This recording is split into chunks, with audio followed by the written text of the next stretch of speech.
자본주의는 야생입니다. 야생에는 포식자와 먹잇감이 있죠. 냉혹한 자본주의에서 살아남는 법, 출발합니다. 사회는 우리에게 돈을 위해 열심히 일하라고, 더 긴 시간 동안 일하고 초과 근무를 해야지만 더 많은 돈을 벌 수 있다고 말한다. 하지만 현실은 레버리지를 구축한 사람이 가장 많은 돈을 벌어들이고 있다. 우리는 누구나 레버리지를 경험한다. 당신은 고용자 아니면 노동자, 노예 아니면 주인, 포식자 아니면 먹잇감이다.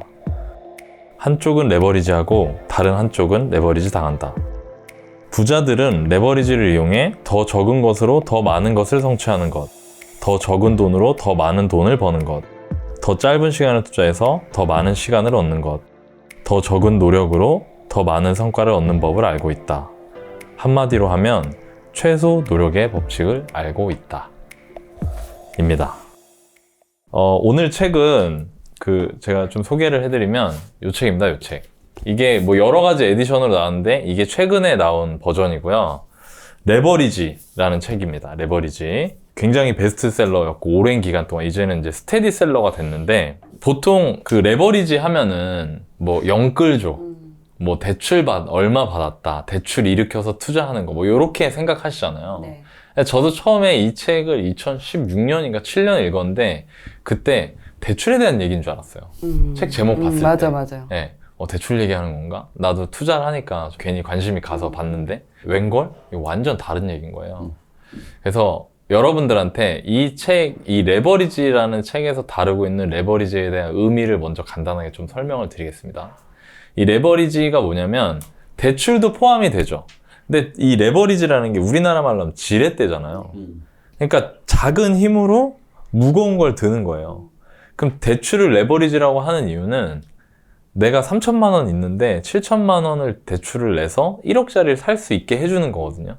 내 구매력을 늘려주는 거, 지렛대로. 네. 근데 여기서 말하는 이 레버리지는 굉장히 여러 가지 의미가 있습니다. 그리고 우리 삶에서 적용하는 것, 특히 생산성을 높이고 더 많은 부가가치를 만들고 부자가 되기 위해서 반드시 자본주의에서 알아야 하는 그 지렛대 원리에 대한 내용을 설명을 하고 있어요. 제가 좀 간단하게 예를 들어 설명을 해드리면, 제가 옛날에 투자 시작했을 때 임장을 이렇게 막 가는데 길에서 이렇게 신호등 기다리고 있는데 차가 한 대가 막 벤츠 막 엄청 비싸 보이는 차가 한 대 쫙 오더니 옆에 딱 씁니다. 뒷좌석이 창문이 이렇게 좀 내려가 있고 어떤 좀 나이가 있으신 어떤 대표님이신지 이제 사장님께서 이렇게 뭘 보고 계신 거예요. 뒤에서. 근데 차가 가. 그 얘기는 이제 앞에 드라이버가 있다는 거죠. 네. 누군가 운전을 해주고 있다는 거예요. 근데 저는 그때만 해도 무슨 생각했냐면, 야, 저 좋은 차를 내가 왜 운전 안 하지? 나 한번 몰아보고 싶다. 나 같으면 맨날 몰고 다닐 텐데. 그 생각을 했어. 근데 이게 점점 시간이 지나면서 깨닫게 되고, 실제로도 제가 저희 방송에서도 한번 얘기했던 것 같은데, 만약에 완전 자율주행차가 나온다. 지금 자율주행 레벨들이 있잖아요. 정말 운전 안 해도 되는 수준의 자율주행차가 나온다. 그럼 저는 막 그게 많이 비싸도 그냥 살 거예요.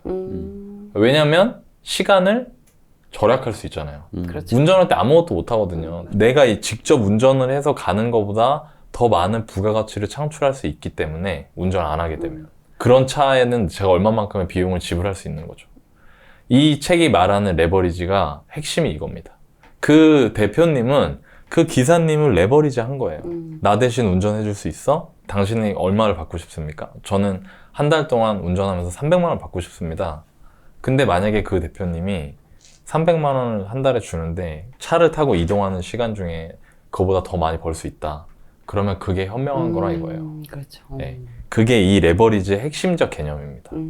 그래서 이 내용을 일단 알아두시고 저희 오늘 레버리지 가지고 계속해서 얘기를 나눌 거니까 이걸 알아두시고 들으시면 좀 도움이 되실 것 같아요. 맞아요. 말씀하신 것처럼 일반적으로 레버리지라고 생각하면 대출을 이제 생각을 했었고, 정작 저는 그래도 대출을 활용해서 집이라도 샀으면, 그러니까 구매력을 높여서 자산인 집을 샀으면 좋았을 텐데, 저는 구매력을 높여서 대출을 활용해서 소비를 늘렸잖아요. 슬슬 오네. 이제 어떤 얘기가 나올지. 지나보면 거의 쓰레기잖아요. 그렇지. 쓰레기를 사 먹은 거잖아요. 자산이 아니라.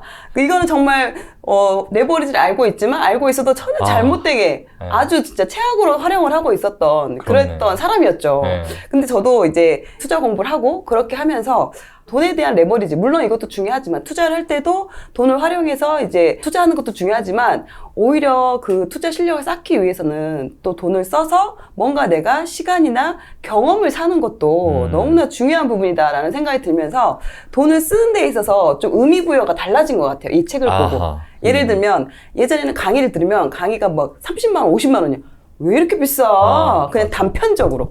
그냥 그 가격에만 이제 꽂혀가지고 생각을 했었는데, 시간이 지나서, 그래, 그럼 만약에 내가 이 30만 원을 강의료를 써서 이걸 나중에 잘 활용해서, 물론 이거를 듣고 소비해버리면 안 되죠. 하지만 이걸 잘 듣고 활용을 해서 추후에 내가 이거를 100만 원 이상을 벌면 이 30만 원이 싼 거구나. 라는 생각, 그 사고의 전환이 될 수 있었던 그런 계기가 됐던 것 같아요. 근데 그게 추후로도 무언가를 뭐 사람을 쓰거나 뭔가 시간을 활용하거나 뭔가를 배우거나 할 때 이 초점이 되게 긍정적으로 활용이 돼서 오히려 지금까지 오는데 삶에서 적용을 시키지 않았나? 그런 생각이 좀 들었어요. 사실 저는 그런 것 같아요. 그러니까 레버리지를 잘 모르는 사람들은 절대 부자가 될 수 없을 것 같아요. 그렇죠. 그러니까 레버리지를 아느냐 모르냐 자본주의 안에서 그거를 굉장히 중요하고 부자들은 레버리지 활용을 되게 잘해요. 그러니까 어떻게 활용을 하냐. 경제적으로 여유가 생긴 직장인들이 보통 차를 사잖아요. 네. 그거가 이제 사실은 그 낮은 수준의 활용이에요. 사실은. 레버리지가는 뭐냐면 돈을 벌기 위해서 그러니까 내가 다 직접 하느냐 아니 누군가에게 위임하거나 다른 사람의 자원을 끌어들일 수 있느냐가 이제 레버리지에 되게 굉장히 중요한 거거든요. 근데 돈을 대부분 사람들은 어떤 식으로 생각하면 내가 지금은 소나타를 몰고 있어. 근데 언젠가는 뭐 이제 G80. G80을 살 거야. 언젠가는 죄송합니다. 잘 몰라요. 네, 비엔트로 살 거야. 아니면 뭐 더 좋은 포르쉐 살 거야. 이런 걸 생각을 하잖아요. 근데 진짜 부자들은요, 의외로 카카오 택시를 타고 다닙니다. 진짜 부자들은 어떻게 생각하냐면 벤츠를 1억 주고 산다라고 하면은 내가 그 감가상각비가 있거든요. 한 연에 한 2천만 원 감가상각이 돼요. 그러면은 그 2천만 원을 월로 나누면은 이제 150만 원 이상이 되는 거거든요. 150만 원, 160만 원.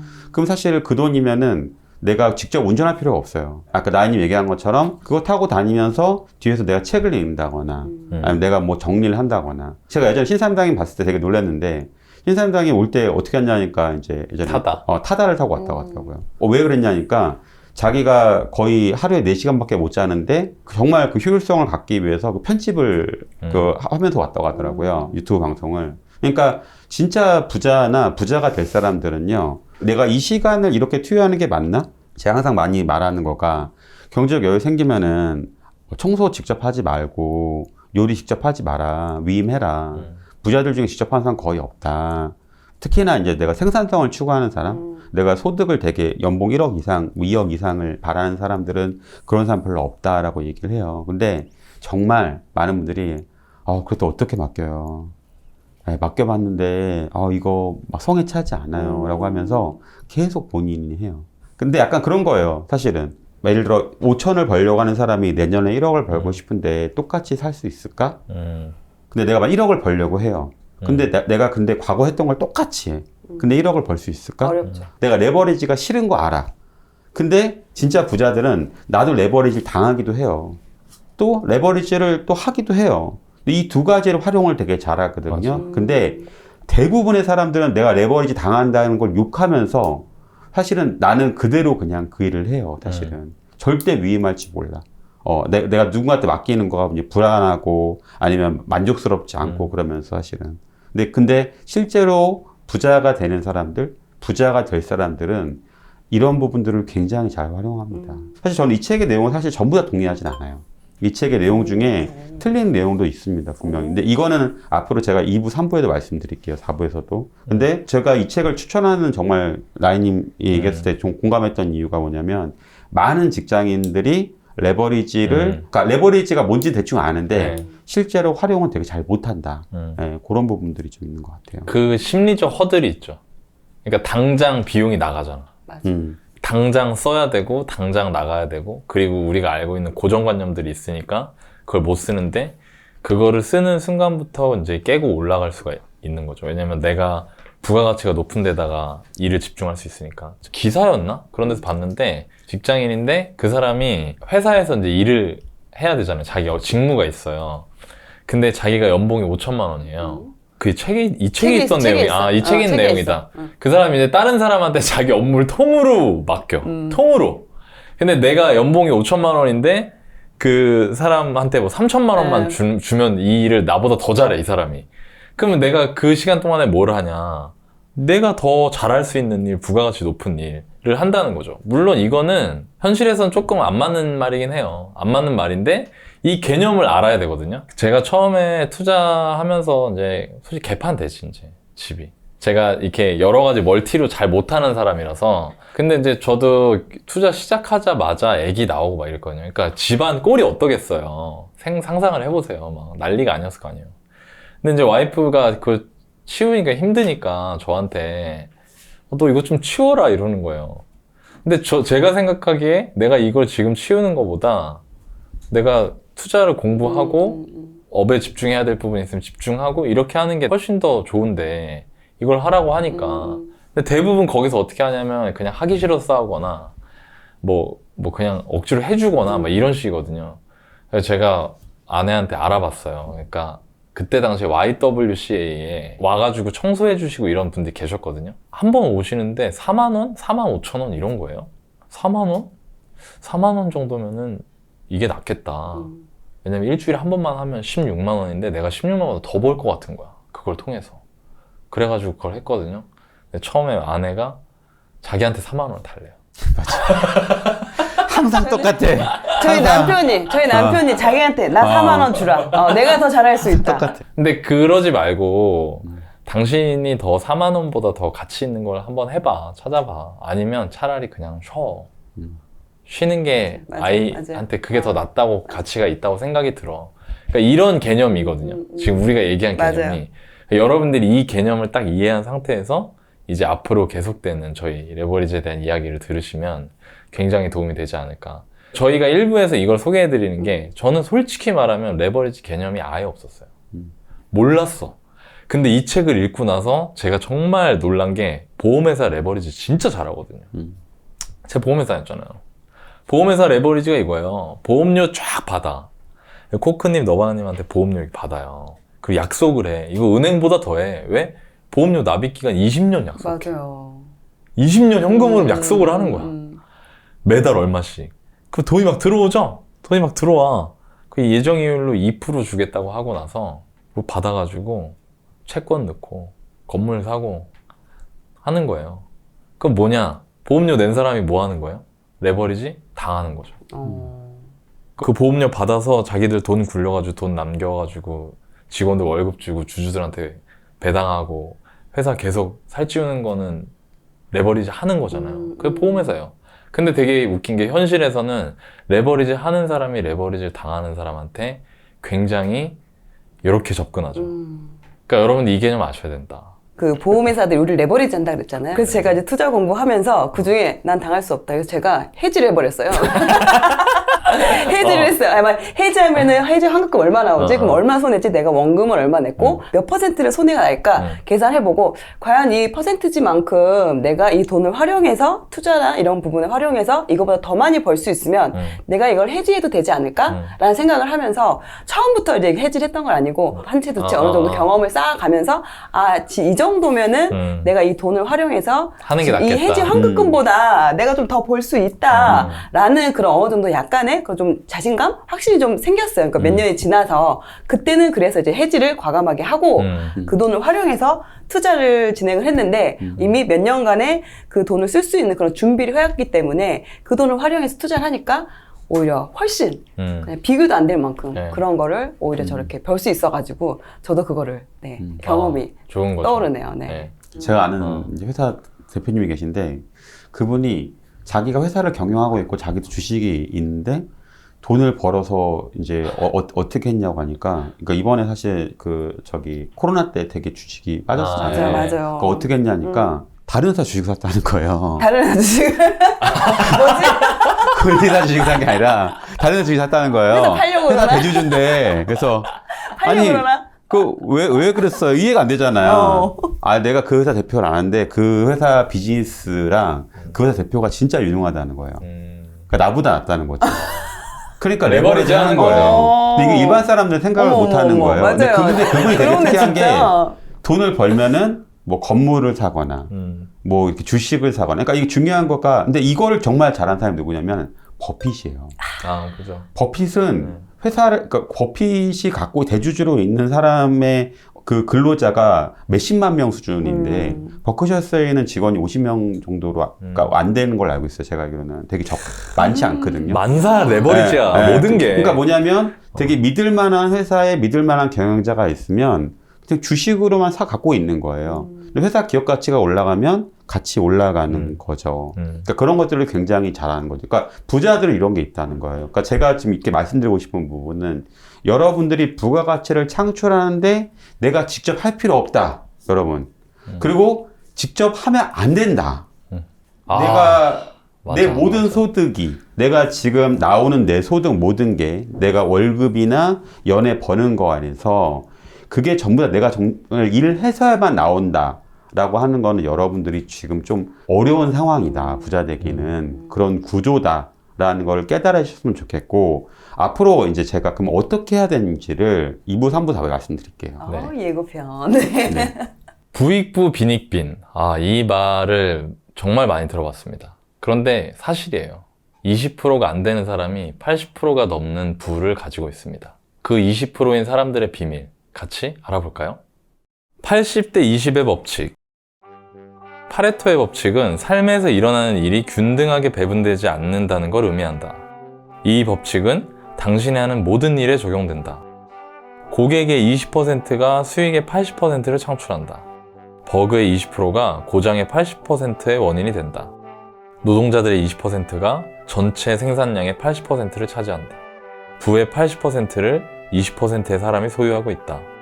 소수의 인풋이 다수의 아웃풋을 낳기 때문에 결과의 80%를 생산하는 20%에 초점을 맞춰야 한다. 그 외의 것은 최소화하거나 위임하거나 제거해야 하는 것이다. 당신이 전체 수입의 20%를 버는데 전체 시간의 80%를 사용하고 있다고 생각해보라. 경제적 이익은 고사하고 삶의 의지마저 고갈될 것이다. 반대로 80%의 시간 동안 소득 창출 가치가 높은 일을 한다고 생각해보라. 나는 80대 20 법칙을 기반으로 몇 가지 원칙을 따르고 있다. 20%의 이익을 위해 돈의 80%를 낭비하지 마라. 20%의 즐거움을 위해 시간의 80%를 낭비하지 마라. 20%의 완성을 위해 비효율적인 80%의 작업을 수행하지 마라. 할 일 목록 중에서 80%를 삭제하라. 입니다. 이 파레토의 법칙은 앞서 말한 여러 가지 레버리지 중에 이제 본인의 시간과 우선순위에 대한 얘기를 하는 거죠. 그리고 이거는 제가 경험한 바에 따르면 정말 사실입니다. 진짜 사실이고요. 그 임팩트를 줄 수 있는 일, 그 결과에 임팩트를 줄 수 있는 것에 시간을 몰아서 넣어야 된다는 게 핵심적인 내용이에요. 어떻게 설명을 드리면 조금 더 와닿을까 하다가 직장 다닐 때 제가 그 과장으로 진급하는 그거가 있을 때 김대리가 과장이 됐어. 이렇게 얘기를 해주실 때 그때 제가 어떤 것 때문에 그렇습니까? 그러니까 뭐 이번에 뭐 그 일본에 출장 가서 했던 거랑 뭐 이런 게 좀 컸어. 그 얘기를 하시더라고요. 근데 되게 저는 그때 좀 황당했어요.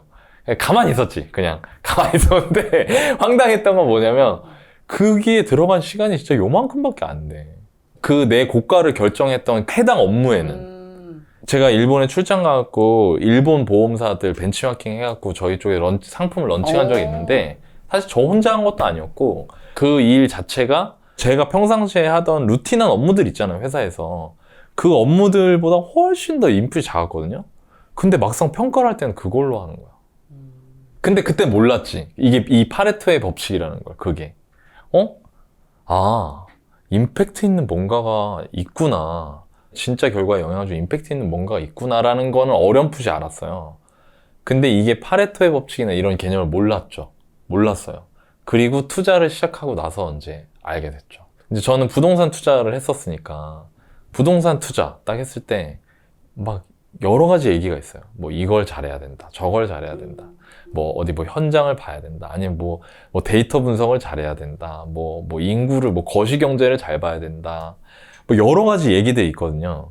근데 중요한 거는 그 중에 정말 중요한 핵심적 사항을 딱 캐치하는 거예요. 그게 뭘까? 부동산 투자로 정말 뭐 유명해지는 거 말고 성공하는 거, 부동산 투자로 내가 돈 버는 거, 거기에 진짜 중요한 게 뭘까? 그거를 빨리 파악하는 게 되게 중요하다는 거를 경험적으로 알게 됐죠. 경험상 그거였어요. 처음에는 뭐 어떤 아파트는 뭐 어디가 뭐 바닷모래로 지었고 뭐 지하주차장이 뭐 어쩌고 막 이런 얘기를 막 해. 맞아. 그러니까 막 헷갈려. 어떤 아파트 여기는 뭐 향이 서향인데 서쪽에 저기 무덤이 있어. 막 이러면서 막 무덤이요? 얘기를 해. 막 그런 얘기를 막 하는 거예요. 근데 중요한 거는 그게 아니더라. 그게 아니고 어느 정도 사람들이 좋아하는 거, 사람들이 여기서 살고자 하는 사람들이 충분히 많은 거, 그리고 동시에 싼 거, 가격이. 여기서 말하는 가격은 절대적 가격이 싸다는 의미라기보다 시기적으로 주택 가격이 싼 거, 아니면 뭐 건물 가격이 싼 거 이런 걸 말하는 거거든요. 근데 사람들은 이런 거에 관심이 없고 온갖 뭐 아파트 브랜드가 중요하대, 레미안이 중요하대. 근데 레미안보다 더 비싼 비브랜드 아파트들도 있거든요. 그렇죠. 근데 사람들이 그런 것 때문에 헷갈리는 거예요. 그러니까 핵심적인 사항을 찾는 거, 80%의 영향을 주는 20%를 찾는 거가 굉장히 중요하다. 제가 이런 걸 깨닫고 나서 어떻게 됐냐면, 그럼 보세요. 우리는 시간이 제한돼 있으니까 집중해야 되잖아요. 그러면 이제는 저는 이렇게 되는 거죠. 난 아파트 브랜드 신경 안 쓸 거야. 나는 아파트 서쪽에 무덤 뷰? 뭐 아주 조금 신경 쓸 거야. 블라인드 치면 되지. 블라인드 치면 되지. 이런 식으로 내가 중요한 거를 파악하는데 역량을 기르는데 노력을 많이 하게 되는 거죠. 그리고 거기서부터 출발을 한다. 제가 실제로 했던 거는 누구나 뭐 아침에 출근하면 뭘 해야 될지 적거나 맞아요. 그날 해야 될 거 쫙 써요. 네. 쫙 써. 그 중에 더 많은 결과에 영향을 줄 수 있는 것들을 상단으로 끌어올리는 거죠. 자기 컨디션이나 바이오리듬에 맞게. 그러니까 그런 걸 한번 해보시면 어떨까. 그 내용이 있어서 이걸 소개를 해드렸어요. 이게 좀 시간 활용을 어디에 또 몰입해서 쓰느냐, 어디에 시간을 내 많이 쓰느냐, 이것도 약간 좀 연관이 지어지는 부분인 것 같은데, 저는 예전에는, 그러니까 이제 투자 공부를 하면서, 집안일이나 이런 거에 못하는 거에 대해서 되게 죄책감을 느꼈거든요. 정말요? 거기다가 아이들. 안 느끼지 않았어요? 아니, 안 처음부터? 느꼈어. 그러니까 그렇게 막 몸을 막 움직이지 못했지만, 마음은 상당히 불편했어요. 불편했어? 상당히 네. 불편하고 좀 죄책감을 느꼈어요. 또 주변에서 그렇게 죄책감을 느끼게끔 주변의 친구들이. 그렇지. 친구들이 너 주변 집안 꼴이 이게 친구들이 뭐니? 너 막. 집이 뭐냐, 이거 아이들 왜 이러냐, 이렇게 방치하고 있냐, 막 이렇게 자꾸 얘기들을 하니까, 그래? 투자도 해야 되고, 직장도 다녀야 되고, 이런 것도 해야 되는데, 이 모든 걸 다 이렇게 할 수 있는 부분이 아니잖아요. 또, 내가 지금 뭔가를 지금 가치를 키우기 위해서는 이 투자 쪽에 몰입을 해야, 시간이나 에너지 여기에 써야 되는데, 뭐 직장은 어쩔 수 없이 계속 다닌다지만, 근데 이거를 이렇게 이쪽으로 쓴다는 게 너무 죄책감, 그러니까 써야 되는 걸, 시간을 이렇게 쓰는 거를 너무 이렇게 힘들어하는 부분이 있었는데, 그 부분에 있어서 그냥 이거를 그냥 내려놨어요. 내려놓게 됐어요. 아예 이거 내가 죄책감 가질 필요 없다.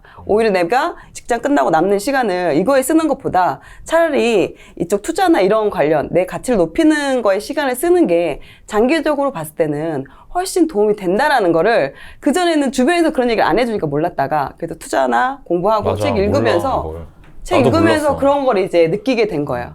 흔들리지 않고, 아니야, 괜찮아. 이거는 그냥 좀 내려두면 되고, 말씀하신 것처럼 그냥 돈 써서 뭐 가사 도우미 일주일에 한 번 쓰면 돼. 이런 걸 활용할 수 있어. 여기에 너무 죄책감을 갖지 말자. 이런 생각을 했었어요. 근데 지금 최근에 제가 또 약간 아쉬운 부분이, 요즘 제가 퇴직을 해서 시간이 약간 여유가 있잖아요. 그러다 보니까 여기서 말씀하시는 20%의 즐거움을 위해서 시간의 80%를 쓴다, 이 얘기가 있잖아요. 근데 제가 요즘 한 번씩 유튜브를 보다가, 저희 거 월보 TV를 보다가 나는 솔로를 한 번씩 보게 돼요. 나는 솔로? 몰라, 이분들은. 그 영숙이 영자 있어요, 영철이. 이거 보시는 분은 다 알아. 지금 우리 작가님도 다 알아. 연애하는 프로그램이야? 네, 연애 프로그램이요. 이렇게 짝을 맺어주는 프로그램인데, 그냥 저도 모르게, 저는 솔로도 아니면서, 그냥 은연중에 월보TV 보다가, 월보TV 보다가 그게 이제 딱 걸린 거예요. 그거 보다가 월보 TV 보는 거 아니야? 근데 그걸 보다가, 나 월보TV 지금 모니터링 해야 되는데, 그걸 이제 순간 잊어먹으면서, 영숙이 왜 이래? 영자 왜 이래? 영철아, 그러면 안 된다. 그러면서 그 순식간에 1시간, 2시간을 그거에 딱 써버리는 거예요. 그러면서 딱 이제 끝나고 나면, 그때서야 내가 왜 이러지? 내가 미쳤구나. 또 옛날처럼 또 돌아가려고 하는구나. 이런 생각이 번뜩 드는 거죠. 그러니까 이러면 안 되겠다. 이러면 안 돼. 지금 내가 지금 이 당장의 즐거움 때문에 내가 시간을 또 지금 잡아먹고 있구나. 그러면서 그걸 다시 이제 지금은 또 인식을 스스로한테 계속 주려고 하고 있어요. 그러니까 이게 안다고 해서 모든 상황에서 이거를 다 적용을 시키는 게 어렵지. 쉽지는 않고 이거를 일단은 인식을 하고 순간순간에 매 순간마다 약간 노력이 필요하구나라는 거를 제가 최근에 느꼈습니다. 근데 그거 보는 게 80%의 즐거움 아니에요? 그럼 되는 거 아니야? 근데 이게 다음 편이 궁금해져서 계속 봐? 또 이제 그 시간에 또 보게 된단 말이에요. 둘이 연결이 됐는지 안 됐는지. 아니 근데 지금 코크님 얘기한 거를 되게 많이 사람들이 공감을 할 것 같아요. 맞아. 알면서도 이렇게, 어렵지. 나 진짜 막 뭐 이렇게 공부해야 돼 아니면 뭐 이렇게 해야 돼 하지만 이렇게 하거든요. 그러니까 이런 분들을 위한 방법이 있어요. 그러니까 뭐냐면 그러니까 이거가 되게 중요한 게 뭐냐면 제가 이 책을 볼 때 이 내용을 볼 때 제가 그 당시 회사 다닐 때였는데 연봉이 한 7천 됐던 것 같아요. 회사 생활 10년 정도 넘어서 7천 됐는데 그때 당시에 제가 벌었던 전체 수입을 보니까 전체 수입이 한 5억 정도 되더라고요. 그러니까 5억 정도에 7천 정도가 이제 근로소득이었던 거죠. 나머지는 다 부동산 관련된 소득이었거든요. 근데 내가 부동산 관련된 시간을 얼마나 들였지? 라고 보니까 실제로 뭐 임장 가서 맞아. 하루, 네. 매수한 거 하루, 뭐 전세 계약한 거 하루.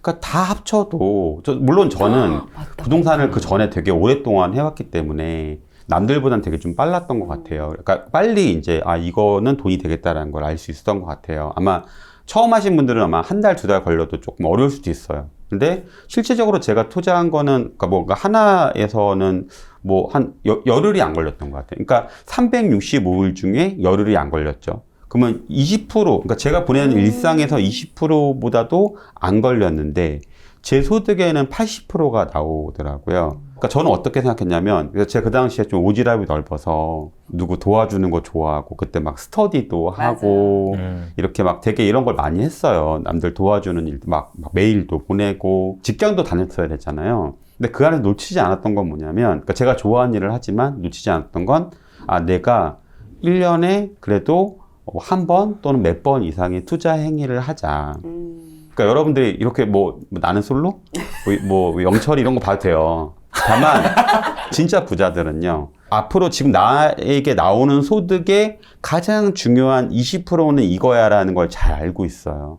내 인생의 행복에 아니면 내 소득의 가장 중요한 20%는 이거야. 그러니까 내가 확실하게 그 20%의 시간을 써서 정말 건강도 가져가고 가족의 행복도 가져가고 부도 가져가고 뭐 여러 가지들을 되게 잘 가져가거든요.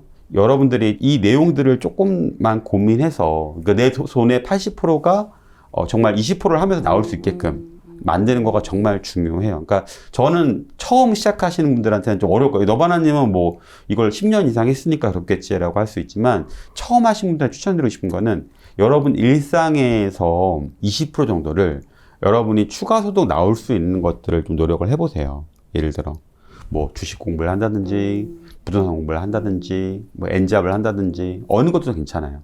예. 근데 어느 순간에 되면은 사실은 급여는 매년 올라가는 게 좀 정해져 있잖아요. 예. 급여는 정해져 있거든요. 근데 이제 사실은 추가적인 소득들은 더 어느 순간에 되게 딱 올라갈 수 있는 부분이 있거든요. 그렇기 때문에 그런 것들을 내 일상의 20%를 계속 만들어 놓으면 저처럼 어느 순간에는 그 소득들이 조금씩 자라서 약간 이제 이게 스노우볼 것 같거든요. 네, 스노우볼, 나중에 처음엔 작은데 커져요. 근데 이건 4부에 더 자세하게 말씀드릴 거긴 할 건데, 일상의 20%는 추가로 내가 소득을 낼 수 있는 곳에 해두는 게 의미가 있지 않을까라고 생각이 들어요. 그러니까 이 책에서 나오는 저자가 말한 그런 부분은 이런 거예요. 너 레버리지만 당하지 말고 너도 레버리지 해. 그럼 부자들이 어떤 걸 레버리지 하냐? 아까 말한 것처럼 부동산을 한다든지 아니면 뭐 이렇게 주식을 한다든지 아니면 내가 사업을 한다든지 이런 걸 레버리지 하거든요. 그러니까 여러분들도 그런 거를 내가 해놓는 거가 되게 중요하다라고 얘기를 하더라고요.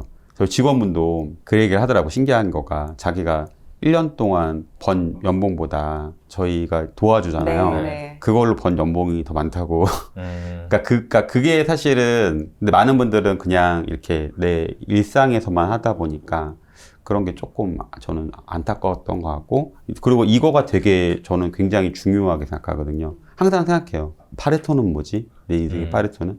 나는 이 시간들을 어떻게 배분해야 되지? 내 돈을 어떻게 할당해야 되지? 그런 부분들을 굉장히 많이 고민하거든요. 그러니까 부자들은 대부분 그래요. 근데 여러분들 혹시 이런 개념이 익숙치 않다면 앞으로 내 소득을 더 뭔가 하기 위해서 내가 넣어야 될 20%는 뭐지? 인풋은? 그런 관점을 좀 가지면 좋을 것 같아요. 그러니까 저도 사실은 이제 두 분은 아시겠지만 굉장히 제가 치열하게 살았잖아요. 그때 완전히 직장 다니면서 막 투자 도와주면서 되게 가르치면서 했잖아요. 근데도 놓치지 않으려고 했던 거는 매수하는 건 반드시 하자. 너무 그러네. 그거를 했던 것 같고 덕분에 사실은 뭐 사실 할 거 다 했어요 솔직히. 도와주지만 남들도 도와주지만 제가 할 건 다 했던 것 같아요. 그 당시에는 진짜 공감이 되는 게 저도 이제 투자를 이제 시작을 했지만 그 외에 이제 추가적으로 또 하는 일이 되게 많이 많아졌잖아요. 강의도 하고 뭐 팟캐스트도 하고 유튜브도 하고 상당히 많은 일을 하게 되면서 그럼에도 결과적으로는 그래도 제가 투자자라는 거를 놓치지 않기 위해서는 진짜 1년에 하나는 꼭 하자. 내가 아무리 많은 일을 하더라도 왜냐면 그거에 대한 뭐 상승분이나 이런 게 물론 이제 초반에는 처음부터 막 많이 하진 않지만 어느 정도 시간을 기다려주면은 나중에는 성과가 나타나니까 그래서 1년에 하나라도 꼭 나무를 하나씩 꼭 심자라는 생각을 해서 그렇긴 했던 것 같아요. 맞아요. 그래서 사실 내가 두 분한테 가끔씩 바쁜데 요새 바쁘지? 막 그렇게 전화하면서 네. 근데 요새 어디 임장 다녀? 맞아. 요새 어디 그래 어디 저 그거 거기 아니고 이거 그렇게 하면서 이렇게 하잖아. 너무 많이 물어보시면 답변하려고 다니잖아요. 여기 갔다가 얘기해야지. 그러니까 사실 나이도 마찬가지고 왜냐면 바쁘기 때문에. 맞아요. 근데 그 사실 제 인생에서 봤을 때 뭐가 제일 중요했냐라고 하면은 그때 심어놓은 나무들이 제일 중요하죠. 제일 중요했거든요. 근데 대부분 바쁘게 일상을 살다가 그냥 일상의 노예처럼 살아요. 그게 너무 속상하더라고. 바쁘고 자기가 좋아하는 일 하는 것도 좋은데 맞아. 이런 거 필요하다라는 걸 꼭 얘기해주고 싶었어요. 제가 만약에 계속 투자는 하지 않고 물론 팟캐스트하고 유튜브하고 강의하고 너무 재밌고 좋지만 근데 실제 돈은 안 되잖아. 맞아요. 돈은 안 돼. 오히려 내 돈이 들어가. 맞아. 내 시간과 에너지와 맞아. 체력이 다 들어가요. 근데 그런 게 있었으니까 오히려 시간을 돌이켜봤어도 그래도 그걸 정말 하기 잘했다. 그리고 지금의 이런 시간들도 더 긍정적으로 생각할 수 있는 것 같아요. 맞아요. 중요하네요. 이게 진짜 맞는 말인 게 제가 직장 생활 하면서 투자할 때 하루 일과가 10시간이에요, 직장이. 출퇴근 포함해 점심시간 하면 10시간, 11시간? 11시간 동안 제가 직장 생활에서 그때 당시 시드머니죠. 시드머니를 이제 버는 거예요. 생계를 유지하고 시드머니를 모으기 위한 그 수단으로 하루에 11시간을 쓰고 제가 하루에 한 4시간을 넣는다, 평일에. 4시간 넣는 거 빡셉니다, 여러분. 근데 지금 그렇게 시간 지나가지고 왔잖아요, 저도. 제 전체 자산의 5%가 그 11시간에서 나온 거고요. 95%가 그 4시간에 나왔어요. 파레토잖아요. 너무 그러니까 공감해요. 파레토. 맞아요. 근데 대부분 사람들이 그 4시간을 이 95%의 재산이든 뭐든 좋은 결과를 만들기 위한 거에 집중해 쓰는 게 아니라 흩날리는 거예요, 다. 여기서 중요한 거 여러분 3부를 봐야 돼요. 그 시간들을 어떻게 나누고 그쵸. 하는지에 대해서 3부에 말씀드릴게요. 그걸 잘 하시면 됩니다. 3부에서 만나겠습니다. 여러분 시간의 가격은 얼마입니까? 만원? 10만원? 혹시 100만원? 내 시간의 가치를 확실하게 올리는 법 지금부터 알아보겠습니다. 인생엔 3가지 시간이 있다. 첫 번째, 낭비된 시간은 쓸데없는 일에 까먹는 시간이다. 누구나 그런 경험이 있다. 문제는 우리 모두 낭비에 중독되기 쉽다는 것이다. 두 번째, 소비된 시간은 지속적인 이익을 창출하지 못하는 시간이다. 시급으로 일하는 것, 기계적인 업무를 수행하는 것에 소비된 시간이다. 성공하지 못하는 사람들은 대부분의 시간을 그냥 소비해버린다. 당신은 잃어버린 그 시간을 절대로 되돌릴 수 없다. 세 번째, 투자된 시간은 업무가 완료된 이후에도 지속적이고 반복적인 수익을 올리거나 레버리지 효과를 제공하는 시간이다.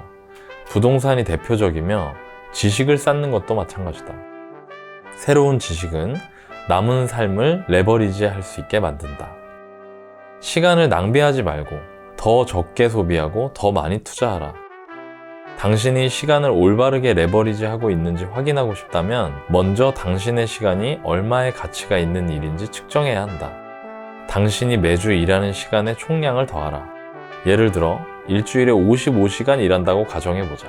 그리고 그 시간 동안 80만 원을 번다고 치자. 그러면 시간당 소득은 80만 원 나누기 55시간, 약 14,500원이다. 이제 당신은 14,500원을 초과하여 벌 수 있는 일은 직접 해야 한다. 반대로 14,500원 미만의 금액을 지불하고 위임할 수 있는 일은 모두 위임해야 한다. 자, 이 내용입니다. 저희가 이전 부에서 얘기했던 것처럼 파레토 얘기할 때 제 개인 사례로 말씀드렸던 퇴근하고 4시간이 지금 현재 시간이 한 8년 정도 지나서 제 전체 순자산의 95%를 만들었다. 회사에 출근했던 11시간은 제 전체 순자산의 5% 정도밖에 되지 않는다. 이 말씀을 드리면서 시간을 어떻게 쓸 것인가? 그 시간을 어떻게, 그래, 알겠어. 결과에 80%의 영향을 주는 20%의 시간을 잘 활용해야 되는데 그걸 어떻게 구분하고 어떻게 내가 활용할 것인가에 대해서 말씀을 드린다 했었거든요. 이게 그 내용이죠. 그리고 여기에 되게 아주 신박한 개념이 나옵니다. 이 3가지. 낭비된 시간, 소비된 시간, 투자된 시간. 근데 한번 잘 생각해 보세요, 여러분. 이 문구를 보면서. 낭비, 소비, 투자. 다시, 낭비, 소비, 투자. 이거 뭐죠? 이게 돈에 대한 개념이랑 똑같다는 거예요. 그러니까 이 사람은 제가 이거 보면서 되게 그때 받았던 충격이 뭐였냐면, 와, 이 사람은 시간을 완전히 돈처럼 생각하네? 자원으로 생각하네? 투자 개념이지. 네. 그러니까 이게 첫 번째. 이 개념이 없으면 여러분들 어떻게 되냐면요. 그냥 여러분들 시간은 그냥 날아가는 거예요. 날아가는 거. 이 글을 읽고 제가 이때 직장 다닐 때 이거 읽었었는데 방화동에 있는데 살았었고 직장이 강남역이라 9호선 타고 김포공항에서 신논현까지 맨날 왔다 갔다 했었거든요. 근데 9호선이 진짜 장난 아니던데? 장난이 아니에요. 네, 거기서 뭘 내가 보고 있다는 건 그 사람은 정말 강력한 의지를 갖고 있는 거야. 그걸 보겠다는. 대부분 그냥 멍하니 서서 가요. 왜냐면 이게 안 되니까. 그렇지. 근데 진짜 신기한 게 뭐냐면 내가 이 책을 읽고 지하철 타고 나서 그때부터 사람들이 다르게 보이더라고. 어떤 사람은 책을 보고 있고 어떤 사람은 쇼핑을 하고 있고 어떤 사람은 게임을 하고 있고 어떤 사람은 동영상을 보고 있어.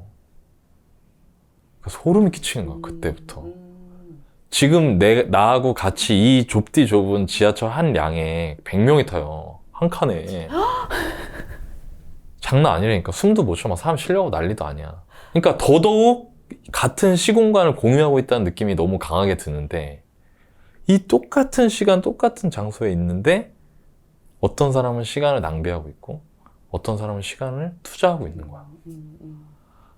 그게 엄청 소름 끼쳤던 기억이 나요. 그 지하철에서 이 책을 이 책 9판을 저도 너바님 갖고 계신 저걸 읽으면서 이 문구를 읽고 딱 주변을 돌아봤는데 다 낭비하고 있어, 시간을. 다행히 난 투자하고 있고.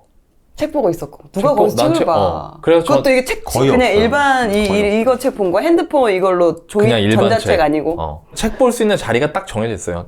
들어가서 앞에 앉아 있는 사람들 앞에 서야 돼. 그래야 공간이 나오니까. 그럼 거기 공간이 나오니까 거기 책을 보고 있는데 이 문구를 읽고 주변을 돌아봤는데 진짜 소름이 끼치는 거야. 와, 이거 장난이 아니구나. 그러면서 또 무서웠던 게 작년에 내가 그러고 있었어. 그랬지. 투자를 하겠다, 자기개발 하겠다. 내 인생에 이 퇴근 후 시간을 극적인 결과를 일으키는 지렛대로 쓰겠다고 마음 먹기 전까지는 나도 그냥 그렇게 해버렸다는 거. 왜? 이런 걸 아무도 말을 안 하니까. 그리고 오히려 이렇게 말하잖아요. 열심히 일한 당신. 떠나라. 열심히 일한 당신, 놀아라. 그 얘기 뭐냐면 열심히 시간을 소비한 당신. 투자하지 말고 시간을 낭비해라, 이거야. 그럼 왜 그건 그렇게 말할까요? 그런 말하는 사람들 누구냐? 기업. 카드잖아. 그러네요. 카드 돈 진짜. 쓰라는 거잖아. 그 사람들은 마케팅이네. 마케팅이야. 근데 그 마케팅의 목적이 레버리지라니까. 그 사람들의 시간을 레버리지 땡겨서 자기들 돈 버는 거예요. 그러니까 이거는 정말 여러분들 이거 보고 나서 제가 느꼈던 제일 첫 번째 감정은 뭐냐면 레버리지를 당했다는 거에 대한 열받음? 아마 대부분 사람들이 이 책을 읽고 처음에 그걸 느낄 거야. 내가 레버리지 당했구나. 망할 회사 막 이렇게 되거든요. 그리고 제가 보기에 이 저자분은 굉장히 교묘하고 치밀하게 그 감정을 주기 위해서 책을 썼어요. 근데 여러분 잘 생각해 보세요. 레버리지를 당하지 않는 사람이 있을까요? 전 세계에. 아무것도 하지 않는다는 건데 그럼. 그러니까 누구나 레버리지를 당하고 동시에 레버리지를 해요.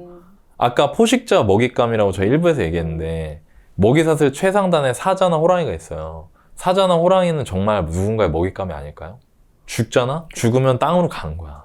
왜 우리 지구과학 시간에 나오잖아요. 이 순환도.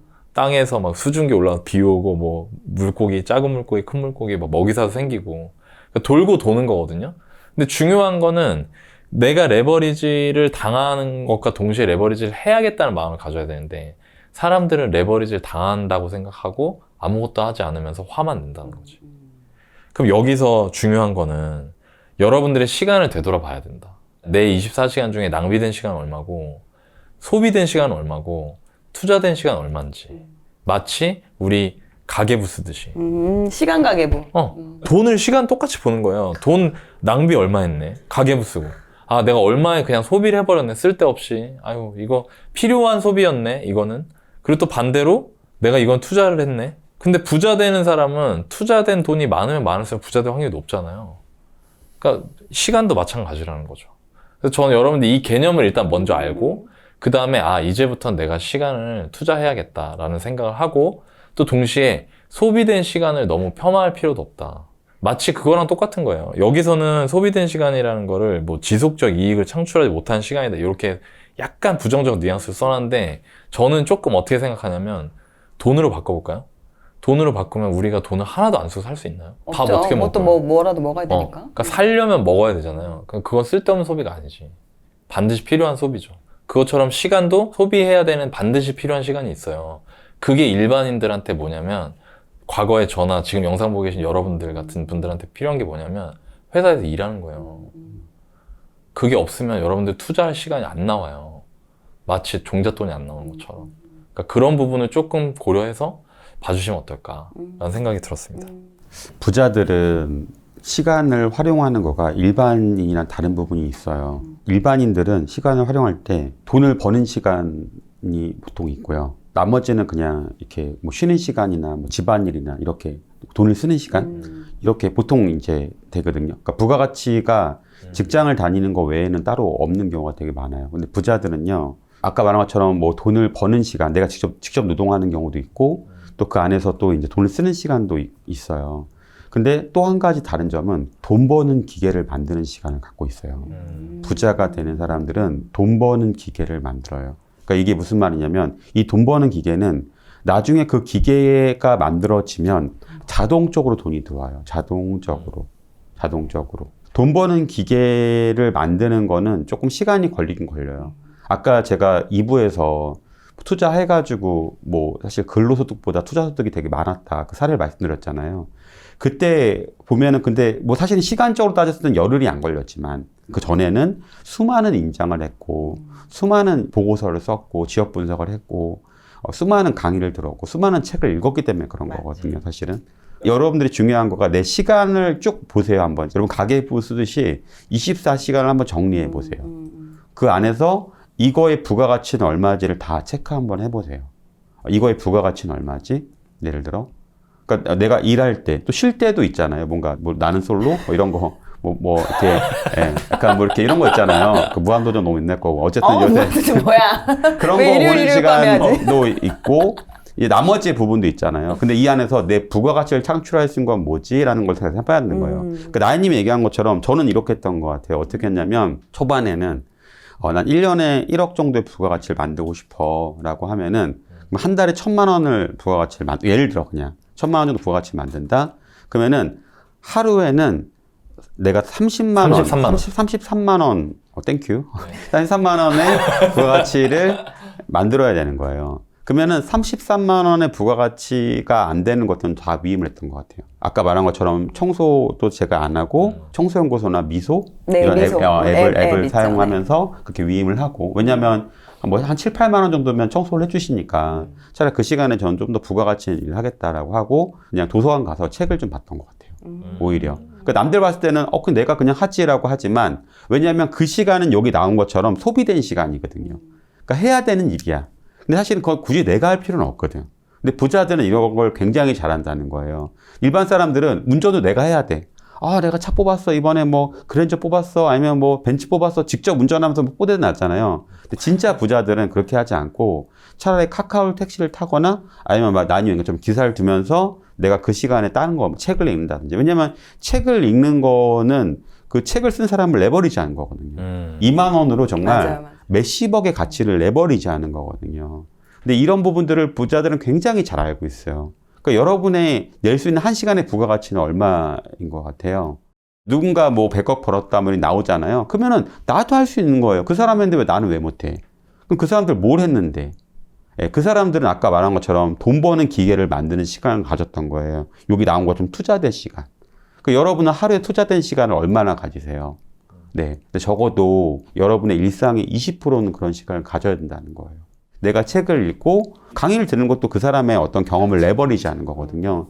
아니면 뭐 누군가 이렇게 내가 뭐 그런 네트워크를 간다든지 이런 걸 내가 전혀 안 하고 있고 그냥 다 낭비된 시간과 소비된 시간 온다 하면은 근데 그러면서 뭔가 내가 다른 부를 꿈꾼다는 거는 약간 안 맞는 것 같아요. 예전에 아인슈타인이 그런 말 했거든요. 어제와 똑같은 일상을 살면서 다른 미래를 꿈꾸는 거는 정신병 초기 증세라고. 여러분들이 이 부분을 조금 알면 좋을 것 같아요. 네. 아까 나인님이 그런 얘기 했잖아요. 그 시간당 소득이 80만 원에서 55시간 넘으면 14,500원. 그러니까 이거 넘은 거 위임한다. 이렇게 했잖아요. 제가 정확히 그렇게 했어요. 그러니까 뭐냐면 제가 아까 말한 것처럼 난 1년에 1억 2천의 소득을 원해. 한 달에 1,000만 원? 그럼 하루에 33만 원이잖아요. 그러니까 제가 33만 원의 부가가치를 낼 수 있는 건 직접 했어요. 그걸 했던 게 뭐냐면 저는 사실 부동 투자자였기 때문에 책을 읽고 강의를 듣고 임장을 가고 그리고 물건을 분석하고 이건 제가 했던 것 같아요. 근데 그 외에 나머지 뭐 인테리어, 뭐 중개, 법무사 아니면 뭐 이제 나머지 뭐 집안일 중에 예를 들어 제가 위임할 수 있는 부분들 있잖아요. 그런 부분들은 되게 많이 위임을 했던 것 같아요. 그 말씀하신 것 중에 물론 시간을 이제 활용하기 위해서 뭐 집안일이나 이런 부분들을 위임을 해야 된다 말씀하셨잖아요. 저도 예전에는 그렇게 해서 활용을 잘 했었는데 이게 또 이제 상황이 바뀌면서 이게 또 잘 안 되는 상황이 되는 부분들이 있더라고요. 예를 들면 재택근무를 한다거나 아니면 예전에 육아휴직을 썼을 때 집에 있게 되잖아요. 그러다 보니까 이게 막 보이는 거예요. 그런 것들이 집안일이나 이런 게 보이면서 아 그래 저거 그냥 도움이 써서 활용을 하면 돼 라고 알고 있어요. 근데 내가 자꾸 왔다 갔다 하면서 어느 순간 그걸 정리를 하고 앉아있는 거예요. 쪼그리고 앉아서. 이게 진짜 어려운 거예요. 쪼그리고 앉아서 그걸 정리하고 있는 거예요. 그래서 하다 보면 30분, 1시간이 금방 지나가고 아니 내가 또 왜 그랬지? 그래서 제가 안 되겠다. 집을 나가자. 집을 나가자. 내가 지금 이걸 자꾸 내가 눈에 거슬리니까 이걸 내가 못 참는구나. 차라리 이 시간에 내가 그냥 아침에 그냥 내가 출근하는 느낌으로 임장을 가던가 아니면 그냥 도서관에 출근을 해버리자. 이렇게 하니까 오히려 좀 더 그 선택함에 있어서 좀 덜 흔들리게 되더라고요. 그러니까 오히려 그런 맞아요. 환경을 좀 만드는 것도 하나의 방법이지 않을까? 이게 코크님 얘기한 거가 진짜 중요해요. 사실은 이 레버리지 책에 대해서 읽고 나면은 다들 붕괴를 해요. 맞아. 내가 굉장히 레버리지 당했다. 당했다. 내가 그동안 뭐 한 거지? 어. 붕괴를 해. 그러면은 이제 내가 레버리지 하려면 아까 말한 것처럼 그 위임을 해야 되는데 위임할 때를 또 못 해요. 왜냐면 하던 대로 해, 사람들은. 그러니까 미치겠는 거야, 내가. 그러니까 알고 있는데 아는 걸 행동으로 잘 못 옮겨요. 사실은. 근데 그런 걸 능숙하게 해야 돼요, 능숙하게. 맞아. 사실은. 능숙하게 하면서 해야 돼요. 실제로 부자들은 그렇게 하고 있으니까. 아까 얘기했잖아요, 아인슈타인 얘기를. 해왔던 걸 똑같이 하면서 그거 안 나온다고. 근데 많은 분들이 이걸 알고 있지만, 알고 있으면서 계속 그것만 하는 거야. 레버리지만 당하고 있는 거야. 그게 너무 좀 속상하더라고요. 그리고 이런 것 같아요. 기대치도 좀 낮춰야 된다는 거. 왜냐면 이제 아무래도 맡기게 되고, 물론 그분들이 전문가이긴 하지만 솔직히 내 집처럼 해줄 수는 없는 거잖아요. 누구나가. 100% 내 마음에 들 수 없잖아요. 아, 역시 별로네. 내가 해야겠네. 이러면 안 된다는 거. 이러면 안 된다. 그냥, 아, 그래. 아, 이 정도면 충분해. 괜찮아. 이렇게 해야 되더라고요. 맞아. 이게 되게 사실 예전에 저도 어려웠거든요. 왜냐하면 일하시는 분을 그만두세요 말하기 되게 어렵잖아요. 왜냐면 사실 그러니까 그냥 마음에 안 드는데 돈을 쓰면서 청소는 안 돼 있고 막 이렇게 받아들이는 맞아요. 많아요. 그러니까 지속을 못 시켜. 지속을 못 시켜. 맞아요. 그러니까 이제 아예 그냥 이제 안 하거나 내가 직접 하거나 하거든요. 근데 요새는 사실 되게 좋은 게 앱에서 평가가 되더라고요. 맞아요. 평가가 되니까 내가 평가를 만약에 안 좋게 주잖아요. 자동으로 바꿔주더라고. 그 앱에서. 그리고 그게 평가를 다 맞아야 추가 보상금을 받는데요, 그분들이. 제가 여쭤봤지, 그 시스템을. 그래서 5개의 별을 받아야 시간당 그 단가가 높게 이렇게 책정이 된대요. 그것도 알아봤구나. 참 대단해. 아, 저 사람 나랑 별 차이 없는데 부자였네. 주변에서 이런 얘기 많이 하시죠? 예, 근데 그거 아세요? 차이 있어요. 분명히 있습니다. 부자들은 오히려 여러분들이 그 차이를 영원히 몰랐으면 할지도 몰라요. 제가 알려드리겠습니다.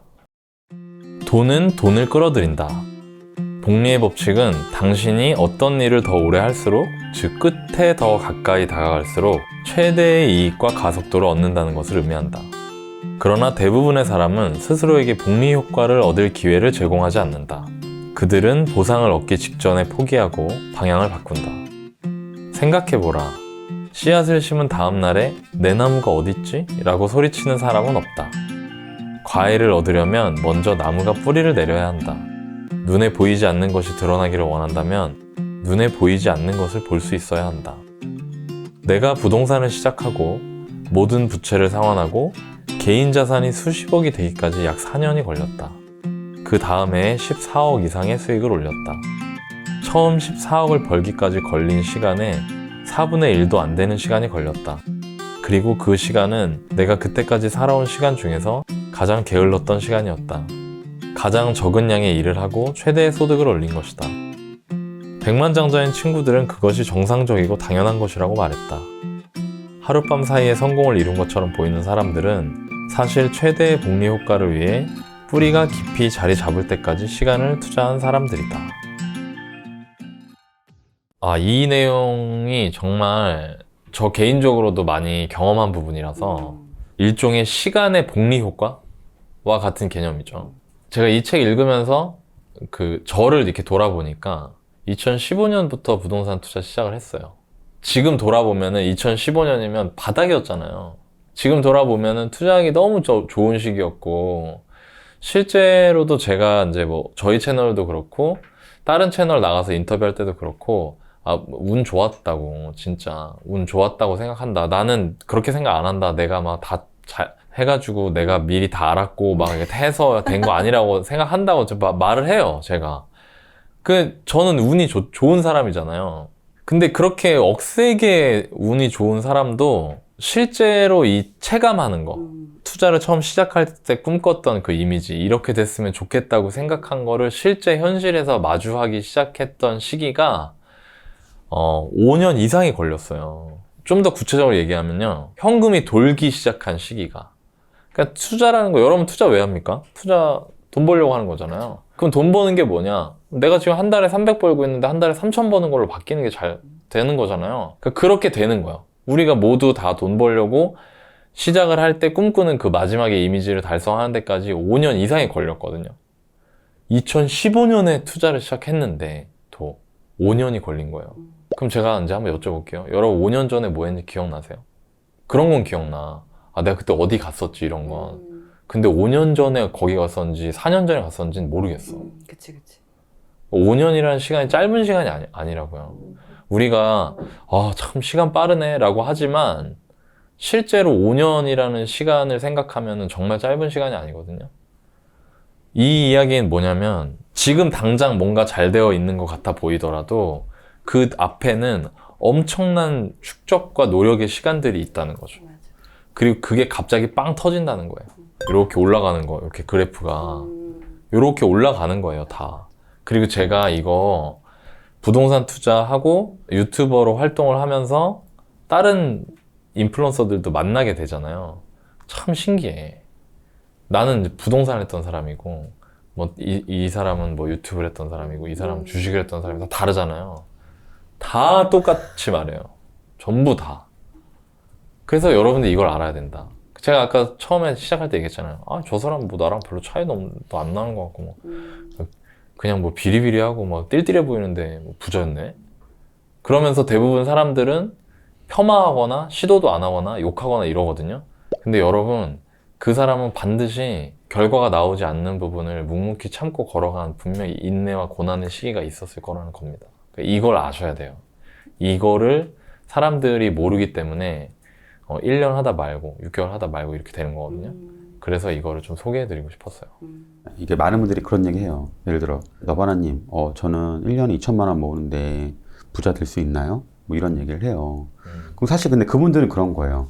1년에 2천만 원, 2년 모으면 4천만 원, 3년 6천만 원, 10년이면 2억? 이내. 네. 그러니까 그러면 나는 근데 집값이 지금 이렇게 올라가는데 내가 집을 언제 마련할 부자 수 돼? 있을까? 라고 하지만 진짜 부자가 되는 사람들은 어떤 과정을 거치냐면요. 2천만 원, 그 다음에 4천만 원, 그 다음에 8천만 원, 1억 6천, 3억 2천 그렇게 계속 멀티플로 올라갑니다. 예, 진짜 부자가 되는 사람들은. 중요한 건 있습니다, 여러분. 여러분이 내가 1년에 2천만 원 벌 때와 4천만 원 벌 때 일상 같으면 안 돼요. 되게 달라야 돼요. 진짜 부자들은 여러분과 다르게 일상을 살고 있습니다. 예. 약간 이런 유튜브나 책이나 이런 걸 보면서 연구해 보세요. 그분들 일상을 어떻게 보냈지? 어떻게 살았지? 그러다 보면은 여러분들과 상당히 다를 겁니다. 저는 그 부분들이 정말 180도 바뀌었거든요. 근데 여기서 중요한 건 그 속도가 계속 유지가 돼야 돼요. 약간. 예, 유지가 돼야 되는 부분이 있거든요. 그러면 이제 많은 분들이 왜 이제 포기하냐, 왜 실패하냐는 이런 건 있는 것 같아요. 그러니까 여기 나온 비유처럼 씨앗을 이제 어디 심어 놨어요. 근데 투자를 했죠, 어디에. 투자를 했는데 얘가 이제 시간이 지났는데 계속 씨앗인 거야. 1년, 2년 지났는데. 그럼 사람들이 어떻게 생각하냐면 1년, 2년 지났는데, 얘를 이제 뽑아요. 뽑아서, 얘는, 이건 아닌가 보다. 망했나 보다. 라고 뽑아요. 근데 나중에 기다려 보면은 얘가 씨앗이 새싹이 좀 더 기다려서 새싹이 트고 줄기가 자라고 날아서 열매가 맺히는 거예요. 그러니까 이걸 좀 더 구체적으로 얘기해 드리면 제가 2009년도에 분당의 아파트를 되게 꼭지 잡아 샀어요. 정말로. 2009년이면 완전. 그러니까 그때 꼭지 잡아, 분당의 최고점이었을 때 꼭지 잡아 샀는데 이게 거의 2015년까지 가격 변동이 없었던 거예요. 많은 사람들이 되게 많이 팔았어요. 제 주변에서. 다 팔죠. 2011년까지 기다렸는데 안 오르고 2013년까지 기다렸는데 안 오르고 그러니까 거의 다 판 거예요. 예. 근데 이게 2015년부터 갑자기 2억인 게 3억 5천이 되고 또 그 1, 2년 사이에 또 이게 막 6억, 7억까지 가더라고요. 이 아파트가. 그러니까 여러분께 지금 말씀드리고 싶은 부분은 특히 이제 제 강의 들었던 분들께 이 복리의 법칙을 가지려면요. 조금 기다림이 되게 중요해요. 사실은 되게 안타까운 게 진짜 저처럼 투자 경험이 많은 사람들은요. 막 남들이 환희할 때 오히려 되게 두려워해요. 오히려 남들이 진짜 두려울 때 용기를 내거든요. 사실 이게 버핏이 했던 말이에요. 굉장히 공감하는 바고. 그러니까 저는 오히려 사실 이런 시기들이 굉장히 저는 설레거든요. 아, 좋은 시기 또 오는구나. 오겠구나. 또 기회가 또 한번 수도권에 한번 또 오는구나. 라고 생각하는데 정말 많은 월부 유튜브 댓글에도 보면은 너무 안 좋게만 바라보고 여러 가지. 근데 참 신기하더라고. 제가 볼 때는 이거 너무 위험한데? 지금 가격 너무 안 좋은데? 라고 할 때는 사람들이 환희를 하고요. 오히려 이럴 때는 또 그렇게 하니까 안타깝더라고요. 근데 이렇게 복리의 법칙을 내가 누리려면 중요한 거는 우량의 자산이어야 돼요. 우량의 자산을 정말 디스카운트된 가격에 사서 기다리는 거. 그러니까 돈을 번다는 건 기다리는 것도 굉장히 중요한 거예요, 사실은. 제일 중요한 것 같아. 근데 제가 진짜. 너무 공감해. 진짜 너무 안타까울 때가 많아. 알죠? 예, 제가 옛날에 막 저희 막 실전바이는 강의할 때 정말 그때 샀으면 정말 다들 정말 좋았는데 그거를 못 기다리고 많이 팔더라고. 맞아. 되게 안타까운 게. 근데 지금도 마찬가지로 막 너무 불안해 하더라고. 제가 막 제발 그러거든요. 그때 막 이런 얘기 하면은 5년만 제발 기다리라고. 본인이 가치 있는 물건을 사고도 이 가치인지 본인이 판단할지 모르니까, 얘가. 맞아. 얘가 지금 내가 무릎에 산 건지, 허리에 산 건지, 어깨에 산 건지도 모르니까, 물론 본인이 비싼 가격에 사면은 팔아야 돼요.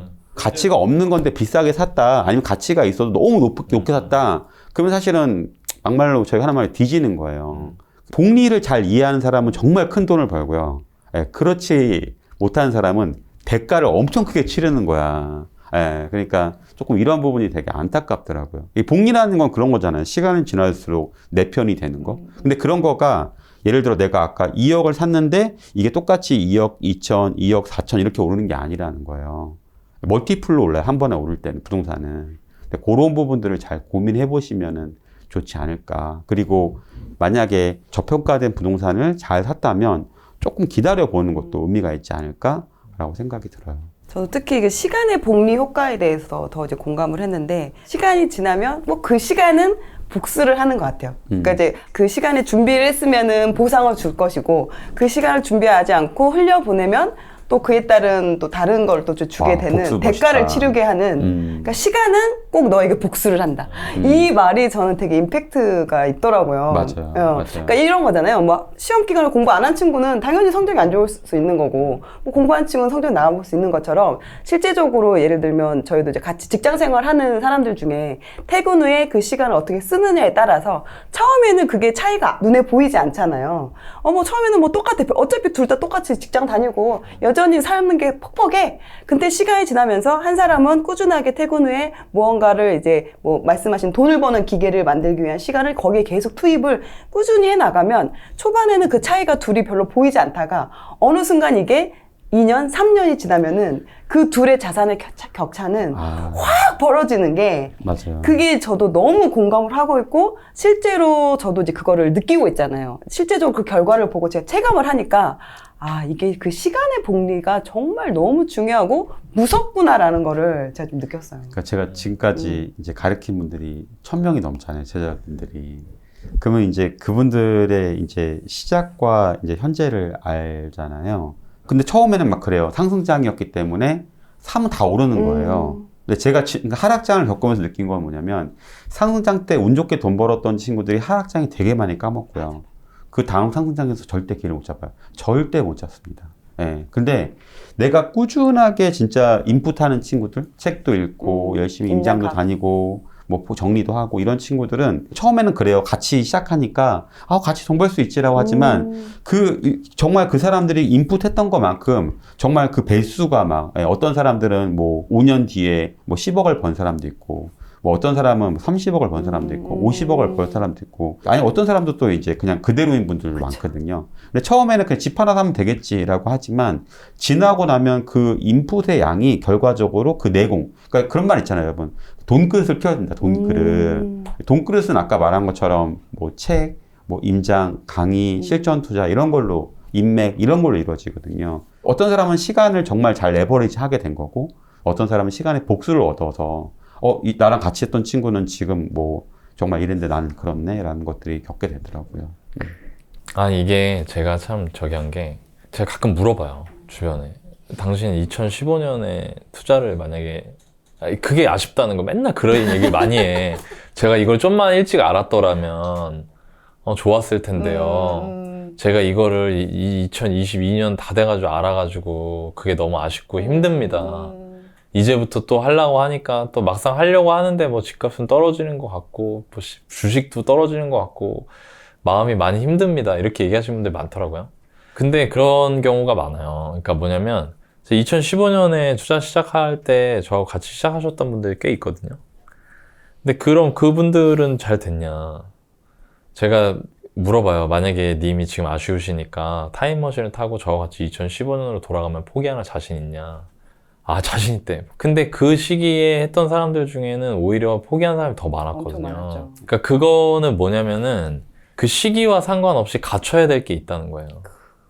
그 시기랑 상관없이. 물론 저 같은 경우에는 뭐 그 사람 천성이라는 게 있어서 이빨을 꽉 깨물고 버티는 타입이라기보다 그냥 원래 그냥 둔감한 타입이고요. 그냥 괜찮겠지 뭐 막 이런 타입이고, 또 어떤 사람들은 예민하고 그런 분들은 또 이빨 꽉 깨물고 버텨야 되고, 이런 뭐 되게 다양한 경우가 있겠지만, 어찌됐건 간에 중요한 변하지 않는 한 가지는 나중에 큰 결과, 그러니까 아까 제가 도입에서 얘기했던 저 사람 뭐 그냥 겉보기에 비리비리해 보이는데 부자였어? 깜짝 놀랐네. 이런 사람들은요, 여러분, 겉보기가 다가 아니라는 거예요.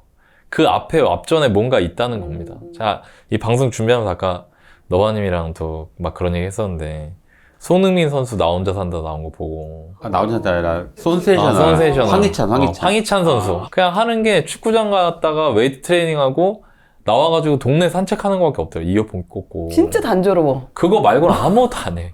그러니까 사람들이 이제 와서 그거 보고 얘기하는 거지. 황희찬, 야, 돈 얼마 받았다고? 이종료? 미쳤다, 막. 좋겠다, 막 이러잖아요. 근데 황희찬 선수가 사실 갑자기 나온 선수도 아니고 올림픽 대표부터 옛날부터 얘기 많았고 옛날에 욕도 되게 많이 먹었어요. 그래요? 근데 결국에 꾸준하게 계속 그 자기 걸 인풋을 넣으니까. 그리고 손흥민 선수도 그냥 진짜 축구장 집 그거밖에 안 하더라 진짜. 맞아. 예. 거의 집에 누워 있고 아니면 쉬고 있고. 그러니까 깜짝 그게 놀랐어요. 모여서 쌓여가지고 막 이적료 몇백만 파운드가 나오는 거지. 그 앞전의 시간을 안 본다는 거죠. 그리고 보니까 어릴 때부터 아버지가 뭐 초등학교 때부터 장난 아니었더만요, 거기도. 그거를 여러분들이 반드시 아셔야 되고, 그 인내를 반드시 할 줄 아셔야 된다. 그리고 지금이 제가 보기에 내 인내심을 테스트할 수 있는 굉장히 좋은 시기예요. 맞아. 지금이. 주식 안 좋고, 부동산 안 좋고, 다 안 좋으니까, 지금 인내심을 확인할 수 있는 좋은 시기니까, 오히려 그냥 뭐 너무 이빨 꽉 깨물고 버틴다는 생각보다, 내 목이 날아가는 게 아니면은 그냥 덤덤하게 지내시는 게 시간을 빨리 보낼 수 있는 길인 것 같기도 해요. 제 경험상. 그래서 그렇게 한번 하시면 좋지 않을까라는 생각이 듭니다. 내 인생의 복리 효과를 만들고 싶은 단 한 가지 여러분 댓글로 적어주세요.